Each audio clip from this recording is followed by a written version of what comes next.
Welcome to the Depths of Erendorn monthly development log for November 2022. Throughout this video we'll look at some of the work completed by each of the departments over the last 4 weeks, as well as taking the time to summarise the effort needed to create a brand new online RPG. Let's get into it, starting with 3D modelling. The 3D modelling team would spend the majority of their month finalising the hairstyle that we've seen previously. Adding a fringe to the hairstyle would be the final piece of the puzzle to complete this look. This was achieved by using the same layering technique as the rest of the hair. Once this was complete, the team would move on to optimising the hair so that it could be used within the engine without taking up too much processing power.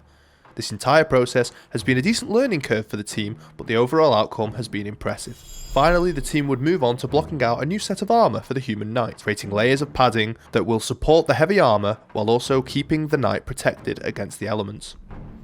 The set piece design team would start the month by completing another addition to the city asset pack. These pieces of furniture, adorned with an avian deity, will go towards furnishing places of worship towards the bird-like god.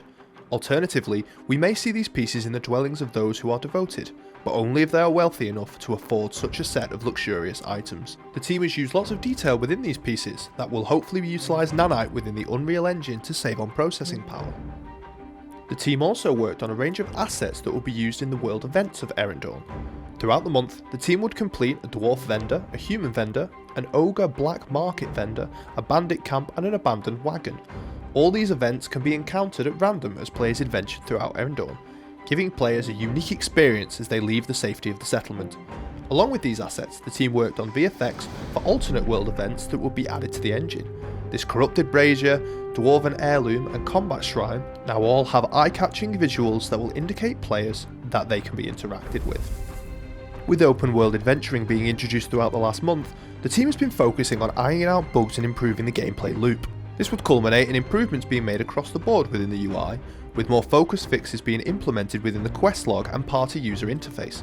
Additionally, open world gameplay would also see some enhancements as the team worked on combat grid and character movement, bringing the combat closer to that found in the dungeons of Erendorn. The server team has also continued their work on the open world gameplay and features. Along with some more bug fixes and stabilisation, party handling within the server has seen some improvement. Along with this, world events have been improved, giving adventurers random encounters as they explore Erendorn. Those choosing to explore the landscape can now encounter dungeon entrances within the world, connecting both instances through active gameplay. Finally, the day and night cycle is now implemented along with the vendors within the initial settlement, bringing the complete gameplay loop into the open area. The animation team have been updating movement cycles completed throughout development. With new techniques and knowledge of the rigs and characters they are animating, the team has started to improve the basic animations for the Zentragal and Human Knight. All the newly improved movement cycles are more refined and polished than the ones that came before them. The biggest examples of this are in the feet of each model, which now have precise and more confident movement. The team would also start creating animations for the spellcasters of Erendorn. With a range of abilities, the team will need to make a variety of movement cycles to show characters casting them. Starting with a generic cast that can be used by a variety of characters, the team will move on to more complex casting animations in the coming weeks. The VFX team has had a busy month, starting with some mesh nodes that will allow them to apply a visual effect to any model they desire. These nodes will be used to give valuable feedback to the player, including weapon enchantments, player auras, and player buffs and debuffs. Showing these type of effects will be crucial for players trying to engage an enemy. Those knowledgeable enough can determine which enemy poses the most threat to the party. Moving through to the middle of the month, the team would work on a range of concepts for the upcoming selection of character abilities. Using a range of colours and shapes will give each of these abilities a unique visual so they can be identified within combat. From these concepts, the team would move on to creating the visual effects, working on attack of pursuit, celerity and lightning pulse. The team has translated these concepts to the abilities with ease. Each of these abilities was then added to the engine, ready to be applied to gameplay.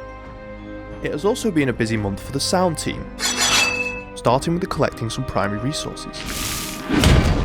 These resources would then be utilised in audio for a selection of abilities for the Human Knight and Twilight Elf Assassin. With two character classes with such differences, the team has separated them by using the audio that connected to their ability. Sounds used for the Knight's abilities convey a character that will be on the front lines ready to take the brunt of the enemy's attacks. On the other hand, the audio used for the Elf Assassin conveys a character that is more at home advancing in the shadows towards their enemies.